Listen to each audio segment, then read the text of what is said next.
Greetings, ladies and metalgens, and welcome to this latest narration of the web series The Nature of Predators. If you're new to the series, there is a playlist listed down below in the description. And as always, I hope that you enjoy. Memory transcription subject: Onzo Yodel Technical Specialist. Date standardized human time, March 3rd, 2137. The march towards Colchian territory couldn't happen in a single step. Rather, it was a monumental push throughout the galaxy. The Terrans stopping by Lierne to integrate a handful of Yodel-built ships into their formation proved convenient. I didn't need to ferry myself to Earth when the UN were docking above my world. Even if they would never give voice to these sentiments, I knew humans thought most herbivores were liabilities in combat. However, they showed no such reservations about having vessels crewed with our fiery sailors. The minutiae of Yodel bureaucracy were also unique to our relations with Earth. No other species would have dared to host an exchange program on human soil, but millions of our kind were already there for the rebuilding effort. The first meeting took place in a city called Brussels, the heart of some amalgamate faction known as the European Union. Tyler, for a man as lacking in foresight as he was, attempted a delicate tap dance around prey sensibilities at first. Perhaps the UN's program had suggested such restrictions from the human side. But I suspected my pal drew those conclusions from interacting with Venlo. Regardless, hosting the meetup on Terran ground meant that, despite gushing about all the smallest details of our home, Tyler had never actually seen or set foot in Lierne. I was bouncing with excitement for the tour I had planned. The sole upside of shipping out in this manner was getting to nerd out about my hometown. Finally, an alien who cared about us, or pretended to care. The big guy certainly cared about me, but I knew he'd find my grocery list of fun facts boring. All right, Onzo, look alive, they're almost here. I perked my ears up as the shuttle docked in the spaceport, and waved once I spotted the massive human amongst a crowd of sailors docking for a few hours of shore leave. Tyler, over here. The blonde humanoid strolled over with a goofy grin. How's it going, buddy? Up top. I obliged the Terran's odd tradition of smacking his raised hand and wagged my tail. I'm glad to finally get to show you around Lierne. I know we only have a few hours, so that means we have got to hurry. Aye, pace yourself, Onzo. You're dealing with a persistence predator. A persistence predator whose diet has been entirely ramen and mac and cheese. Those carbs are going to keep you persistently on your ass. So, you did read my texts. I don't know what I'm supposed to say to a blurry, crooked picture of a half-eaten cup of ramen with a plastic fork in it and a few noodles hanging over the side.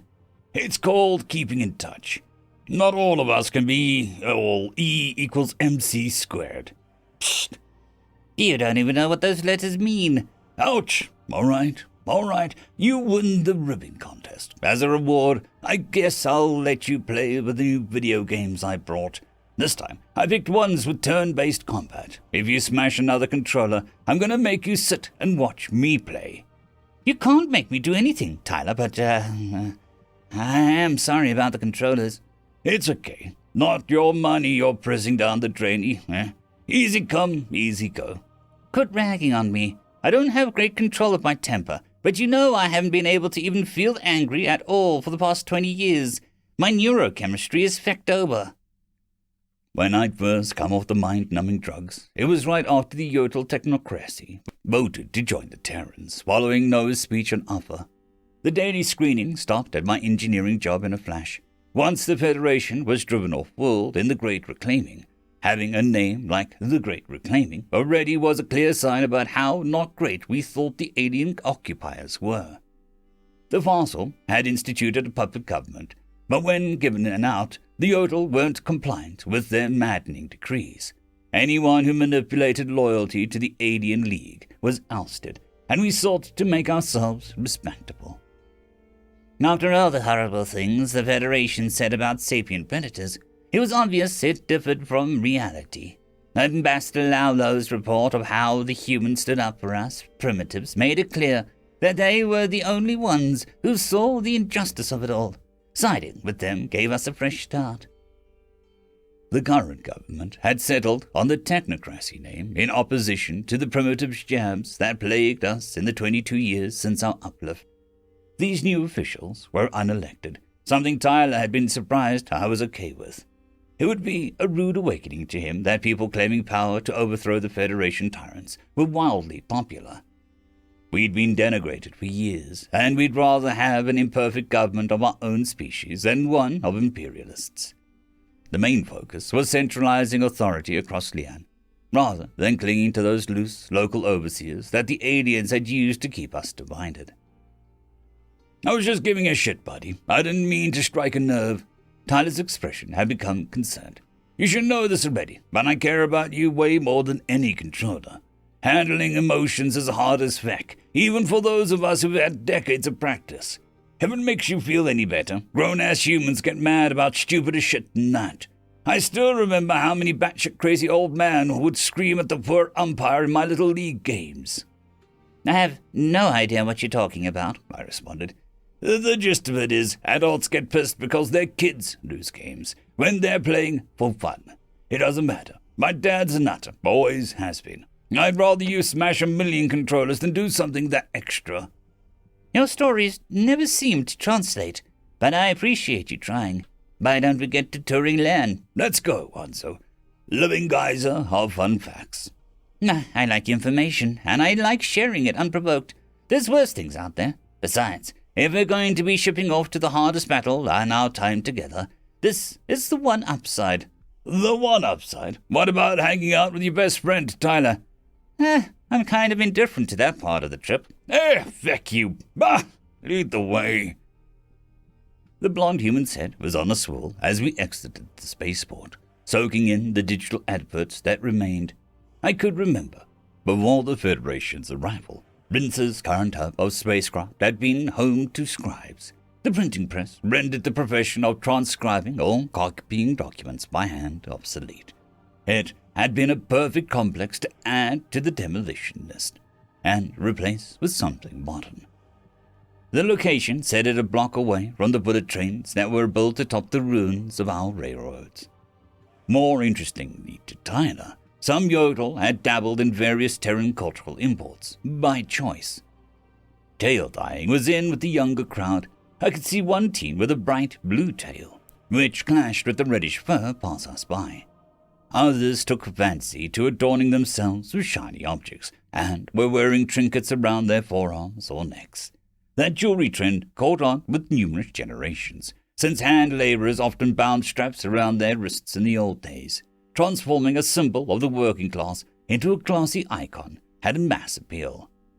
I didn't know aliens dyed their fur, Tyler remarked. I swished my tail lazily. We did, but not weird colors, until we met you crazy primates. Some yodel used powdered leaves to conceal grey fur, but not on this continent. Age is considered a sign of wisdom here in Rinsa. Getting long in the tooth doesn't mean you're wise. It's about the total sum of your life lessons, and some people don't learn lessons no matter how long they're taught. Source, my dad exists. You don't like your dad, and you left your dog with him. Well, it's better than a shelter. There's all sorts of abandoned animals running around in the outskirts of the ruined cities. It's sad. Wouldn't do that to old Zeus. Your dog's name? I've done some research into human mythology and understand that nomenclature. We had a pantheon of gods ourselves, you know. There was a handful of followers, up until the Feddies decided that they was too primitive to salvage. The old customs were most popular outside the island. One deity was like Zeus, but, I don't understand why thunder was the king in many human cultures. Because it's loud and it burns shit, and that's cool. I'm pretty sure some mythos had sun gods and all, and there's a lot of top dog creation and death gods too. I don't know who led your pantheon. Ralchi, the god of fire. He was considered the most powerful god, able to melt out or destroy anyone who challenged him, giver of forms, who lit the very sun. So Ralchi is the sun god of sorts. Your people got that flames in the sky shit pretty right. The sun kinda is a big fireball. We don't consider him a god of the sun, not alone, anyways. Ralchi's priests were adamant about the signs that he'd send. Our lunar satellite isn't the right proportions and distance to have a total eclipse like on Earth. But when the sun had a shadow over it, Ralchi was threatening to take it away. forests catch on fire, judgment, a building goes up in flames. ReUpload cursed its owner. So, what do you think ReUpload thinks about human fire eaters? ReUpload doesn't think anything, because he's not fucking real. As for what I think you shouldn't put fire in your mouth, divine or not. Respect nature a little. Well, we do. It's better than the other aliens, who used fire to, shit. I shouldn't have brought that up. To burn animals alive, it's all right. If ReUpload were real, he'd give those exterminated pricks a taste of their own medicine. Tyler stopped in his tracks, narrowing his eyes. Monzo, after what happened to the past month, I just feel obligated to restate that, if you were ever having thoughts about doing something like that, I hope you'd talk to me. Maybe I say all the wrong things, but there's nothing I wouldn't try to help with. I'll be fucking rabid if someone torched Zeus, so I'm not gonna give you some pacifist bullshit. But just don't get obsessed with revenge. And don't not reach out. Tyler, I've always talked about hating the feds, but I can assure you, while I struggle with my temper, I'm not going to lose it for the good of Slanek. I'm going to kill those bastards in a disciplined way, by highlighting their shit-ass ships on the sensor screen. That's what we're doing, bringing them down. Hell yeah, we're bringing them down the right way too, because we're better than them. I'd say us humans are soft, but that's not really true. It's more that once we open a can of words, doing evil shit, it doesn't get closed. So we don't cross those lines. If you ever feel any way about that, you can tell me. I might even agree with you. That clear? Well, I do think you are soft, but I can also see that you're better than those immoral colonizing pricks. I have no problem following human orders, for that reason. Even if I don't understand, I trust you. My bluster is just a way of coping with everything they did, and you know that. I do. But I'd rather not assume and check than have anything happen to you. There'd be all shades of torn up if I lost you. Answer. You're my much smarter bro. The blonde human gave me a hearty slap on the back, and I tried to shake off the slight stinging sensation from that affectionately intentioned gesture. It was fresh in my mind how Slanek had declared that he had predator disease and outright stated that he was aggressive and unstable. My short fuse was something I recognized as a problem, but I was nothing like that Vendel. It was good to know Tyler would check on me, and that I could talk to him about anything. When I'd confessed all of the varied baggage about my Hensa after Sidus, prompted by the sight of a Dino, my exchange partner had been sympathetic and supportive. Tyler might not seem like it from the outside, but he's just a soft guy. He's been helpful in letting me express and address my feelings for the first time since the Federation arrived. No predator or prey behavior shtick, just acceptance. I jogged down the sidewalk, not wanting to remain sidetracked. Nah, just build rockets, Tyler. Anyone can do that. Don't rub it in now. Save that remark for Sovlin. Tyler pouted. Speaking of that racist old Gojid, you'll never believe this, but you know that Oxel I was guarding, Sovlin started lobbying for the UN to let Vicynth enlist like she wanted to. I'm not that gullible. It's true. Obviously, we can't have Vicynth on a ship with other herbivore crew, even if it wouldn't piss off the Dominion. Sovlin's on latrine duty for the entire trip over, so be sure to rub it in his face. Aliens gotta learn to respect orders. You don't get a damn pass every other day. Don't go lumping me in with the witless feds. All aliens aren't like that. I've never disobeyed an order. Now, this is my one chance to show you around, Rinser, and I plan to regurgitate everything I know. Wouldn't have it any other way. The unlucky Terran was subjected to verbose speeches on every landmark. With him present, my sadness over the cultural losses was a blip on my mental radar. I pointed at a tail-twined theater, which had a bustling ticket booth. Crowds had poured out in droves to see the classic play, which had been running for over a week now. The entire entertainment district could be refurbished off the proceeds, with the fair being hosted next month. Yodel acrobats were returning, not having performed since the Federation swore off their stunts as senseless, primitive derangement. Tyler was also shown an unassuming tower of dirt down the road, an auspicious field. Yodel would toss a spare seed into the tilled soil, based on an old superstition that it would bring good harvest and fortune. The human didn't mock the practice as unscientific. Instead, he wagged a finger at it like he recognized it. Surprisingly, despite their scientific advancement, many Terrans believed in luck. I learned they had similar concepts, namely wishing wells and fountains with what they threw coins into. I marveled yet again that a capable, advanced species of extraterrestrials could hold on to past practices. "We got stuff we think's bad luck," Tyler added, "walking under ladders, breaking mirrors, opening umbrellas inside. Sometimes as random as the number 13 or seeing a black cat. No rhyme or reason. You guys got anything like that?" I noticed that I was passing the old, now shuttered predator disease facility, where that awful fossil doctor had treated me. Though I knew this had once been a cutting-edge factory, I would rather talk about luck than this accursed building. "It's bad luck to get rainwater in your ears. Something about stealing it from the plants. It's also bad luck to look at the sundial without light shining on it." "So, not at night or in a storm?" "Yeah. Some people are superstitious enough to cover sundials up in the evening, or when they see clouds on the horizon. I don't really believe in such things, but there's no reason to tempt fate, just in case." "Same. It's easy enough to not limbo my way under a ladder."